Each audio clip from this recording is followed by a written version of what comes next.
Israel Hamas വിഷയത്തിൽ വളരെ latest ആയിട്ട് പ്രധാനപ്പെട്ട ഒരു വാർത്തയാണിപ്പോൾ പുറത്തു വന്നുകൊണ്ടിരിക്കുന്നത്.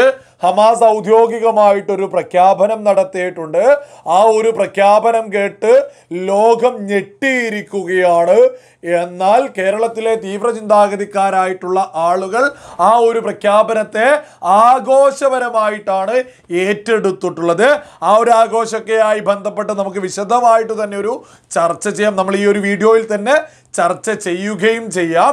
അതിനു മുമ്പായിട്ട് എന്താണ് ഹമാസ് ഔദ്യോഗികമായിട്ട് പ്രഖ്യാപിച്ചത് എന്ന് നമുക്കൊന്ന് പരിശോധിക്കാം. നമുക്കെല്ലാവർക്കും തന്നെ അറിയാം, ഇസ്രായേലി പൗരന്മാരായിട്ടുള്ള ബന്ദികൾ ഇന്നും ഹമാസിൻ്റെ കൈവശമുണ്ട്.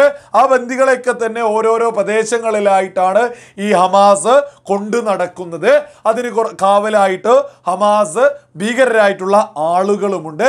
ഈ ബന്ദികൾക്ക് കാവൽ നിൽക്കുന്ന ഹമാസ് ഭീകരരോടാണ് ഹമാസ് ഔദ്യോഗികമായിട്ടൊരു പ്രഖ്യാപനം നടത്തിയിട്ടുള്ളത്. ഇസ്രായേലി സൈന്യം ഈ പറയുന്ന ബന്ദികളുടെ അടുത്തേക്ക് എത്തുകയാണെങ്കിൽ സ്പോട്ടിൽ തന്നെ ഈ കാവൽ നിൽക്കുന്നവരോട് പറഞ്ഞിട്ടുള്ളത് ആ ബന്ദികളെ കൊലപ്പെടുത്തണമെന്ന്. നിങ്ങളൊന്ന് ആലോചിച്ച് നോക്കൂ. നിരായുധരായിട്ട് മാസങ്ങളായിട്ട് തങ്ങളുടെ സകലരെയും നഷ്ടപ്പെട്ടുകൊണ്ട് ആ ഒരു ബന്ദികളെ, ഒന്നുമില്ല, കയ്യിലൊരു ആയുധം പോലുമില്ലാതെ മാസങ്ങളായിട്ട് കൊണ്ടു നടക്കുന്ന ബന്ദികളെ ഇസ്രായേലി സൈന്യം വരികയാണെങ്കിൽ അങ്ങ് കൊന്നു തള്ളാനാണ് ഹമാസ് ഔദ്യോഗികമായിട്ട് ഇപ്പോൾ പ്രഖ്യാപിച്ചിട്ടുള്ളത്.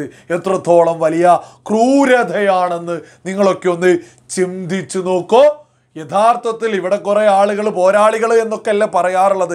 ഹമാസിനെ കുറിച്ച് പോരാളികളായിരുന്നെങ്കിൽ ഇസ്രായേലി സൈന്യം ആയുധവുമായിട്ട് എത്തുമ്പോൾ ഇസ്രായേലി സൈന്യത്തിനെതിരെ അല്ലേ അവർ പോരാട്ടം നയിക്കേണ്ടത്? അല്ലാതെ നിരായുധരായിട്ടുള്ള ബന്ദികളെയാണോ കൊലപ്പെടുത്തേണ്ടത്? ഈ ഒരു ഔദ്യോഗികമായിട്ട് ഹമാസിൻ്റെ ഒരു പ്രഖ്യാപനം കേട്ട് ലോകം ഞെട്ടിയിരിക്കുക. ആ സമയത്ത് ഇതുമായി ബന്ധപ്പെട്ട് നമ്മുടെ മാധ്യമങ്ങളിലൊക്കെ വാർത്ത സമയത്ത് നമ്മുടെ കേരളത്തിലെ പ്രമുഖ മാധ്യമങ്ങളുടെ കമൻറ്റ് ബോക്സുകളിൽ വന്നിട്ടുള്ളത് ഞാനൊന്ന് വായിച്ച് കേൾപ്പിക്കാം. ആദ്യത്തെ കമൻ്റാണ്, ജൂതനെ കൊന്നു തള്ളണം. അതായത് ഔദ്യോഗികമായിട്ട് ഹമാസിൻ്റെ പ്രഖ്യാപനം വന്ന വാർത്തയിലാണ് ഈ കാവലിൽ നിൽക്കുന്ന ഭീകരരോട് ബന്ദികളെ അങ്ങ് കൊലപ്പെടുത്താൻ ഇസ്രായേൽ സൈന്യം വരികയാണെങ്കിൽ ആ വാർത്തക്ക് വന്ന കമന്റാ ജൂതനെ കൊന്നു തള്ളണമെന്ന്. ഇവനോ കേരളത്തിലെ തീവ്ര ചിന്താഗതിക്കാരായിട്ടുള്ള ഏതൊരുത്തനെ എടുത്തു നോക്കിയാലും ഇവന്മാർക്കൊക്കെ ആകെ ഒരു ജൂതനെ മാത്രമേ അറിയൂ. ആരാ? ഇസ്രായേലി പ്രധാനമന്ത്രി ബെഞ്ചമിൻ നെതന്യാഹുവിനെ മാത്രം. രണ്ടാമതൊരു പേര് പറയാൻ ഇവിടെയുള്ള ഒരു തീവ്ര ചിന്താഗതിക്കാരനും സാധിക്കില്ല എന്നുള്ളതൊരു യാഥാർത്ഥ്യമാണ്. അതായത് ഒരു ജൂത സമൂഹത്തിനൊപ്പം ജീവിക്കുക പോലും ചെയ്യാതെ എന്തിനാണ് ഇത്തരത്തിൽ ജൂതനെ കൊല്ലണമെന്ന് ഇവന്മാരൊക്കെ വിളിച്ചു പറയുന്നത്? അപ്പോൾ ഇവന്മാരൊക്കെ എത്രത്തോളം വലിയ തീവ്ര ചിന്താഗതിക്കാരാണ് എന്ന് നിങ്ങളൊന്ന് ചിന്തിച്ചു നോക്കൂ. ഒരു സമൂഹത്തെ മുഴുവൻ അങ്ങ് ഇല്ലാതാക്കണമെന്ന്, ആ സമൂഹത്തിൽ ആകെ ഒരാളെ പേര് പോലും അറിയൂ, ജീവിതത്തിൽ ഒരിക്കൽ പോലും ഒരു ജൂതന്റെ കൂടെയും ജീവിക്കാത്ത ഇവന്മാർക്ക് എന്തിനാണ് ഇത്തരത്തിലുള്ള കമന്റുമായിട്ട് രംഗത്ത് വരുന്നത്? മറ്റൊരു കമന്റാണ്, തിരിച്ചടി കിട്ടിയാൽ മാത്രമേ ഇസ്രായേൽ പഠിക്കുള്ളൂ, അതാണ് വേണ്ടത്. നിങ്ങളൊന്ന് ആലോചിച്ച് നോക്കൂ. ഇസ്രായേലി സൈന്യം ഹമാസ് ബന്ദികളാക്കിയവരുടെ അടുത്തേക്ക് വരുമ്പോൾ കാവൽക്കാരോട് പറയുന്നത് ബന്ദികളെ കൊലപ്പെടുത്തണം, നിരായുധരായിട്ടുള്ള ബന്ദികളെ കൊലപ്പെടുത്താൻ. ഇവരെന്താ പറയുന്നത്? അതായത് തിരിച്ചു കിട്ടിയാലേ ഇസ്രായേൽ സൈന്യം പഠിക്കും. ഇസ്രായേലി സൈന്യത്തോട് എതിര് നിന്ന് പോരാടാനല്ല ഹമാസ് ഭീകരർ പറഞ്ഞത്.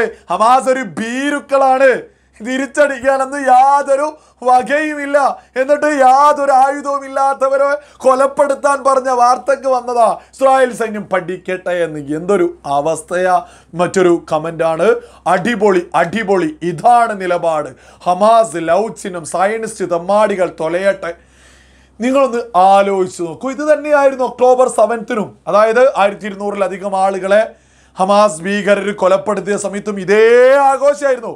ഇപ്പോൾ ഇതില്ല എന്നാരും പറയരുത്. അതില്ല എന്ന് പറഞ്ഞാൽ ഇത് നിങ്ങൾ കണ്ടാൽ മതി. ഇപ്പൊ ഏറ്റവും വലിയ തെളിവല്ലേ? നിരായുധരായിട്ടുള്ള ആളുകളെ കൊലപ്പെടുത്തണം എന്ന് പറയുന്ന മനസ്സുള്ള ആളുകൾ അന്നും ഇതേ ആഘോഷത്തിലാ. ഇതേ ഇവന്മാരാണ് പറയുന്ന ഗാസയിലെ സാധാരണക്കാർക്ക് മനുഷ്യത്വം വേണോ എന്ന് പറഞ്ഞ് നടക്കുന്നത് എന്നുള്ളത് സകല ആളുകളും തിരിച്ചറിയണം. അതായത് ഇവർക്ക് മറ്റൊരാളിന് തങ്ങളുടെ മതമാണെങ്കിൽ മാത്രം മനുഷ്യത്വം വരുന്നുണ്ടെങ്കിൽ അവർ അപകടകാരികളാണ്. ഇമാതിരി ഒരുത്തനും ഒരു മനുഷ്യത്വവും ഇല്ല എന്നുള്ളതും തിരിച്ചറിയുക. കാരണം നിരായുധരായിട്ടുള്ള ബന്ദികളെ കൊലപ്പെടുത്താൻ പറഞ്ഞിട്ട് ആവേശം കാണിക്കുന്നത് കണ്ടില്ലേ ഇമാതിരിയും കുറെ ആളുകൾ. മറ്റൊരു കമൻ്റാണ്, യെസ് അതാണ് വേണ്ടത്. അതായത് ഈ പറയുന്ന നിരായുധരായിട്ടുള്ള ബന്ദികളെ കൊലപ്പെടുത്താൻ അത് ആവേശം കൊള്ളുക. മറ്റൊരു കമൻറ്റ്, നേരത്തെ ചെയ്യണമായിരുന്നു. നേരത്തെ ഈ ഹമാസ് ഭീകരര് സകല ബന്ദികളെയും കൊലപ്പെടുത്തിയിരുന്നെങ്കിൽ ഈ ഔദ്യോഗിക പ്രഖ്യാപനം നടത്താൻ പോലും ഹമാസിന്റെ കൈവശം ഒരാൾ പോലും ഉണ്ടാവില്ല. ഹമാസ് എന്ന് പറയുന്നത് തന്നെ ഇല്ല. ഈ ബന്ദികൾ ഉണ്ടായത് കൊണ്ടല്ലേ ഇന്നെങ്കിലും കുറച്ചാളുകളെങ്കിലും അവശേഷിക്കുന്നത് എന്ന് ഇവരൊക്കെ ഒന്ന് ചിന്തിച്ചാൽ പോരെ. മറ്റൊരു കമന്റാണ്, ബന്ദികളെ കൊന്നു തുടങ്ങുക.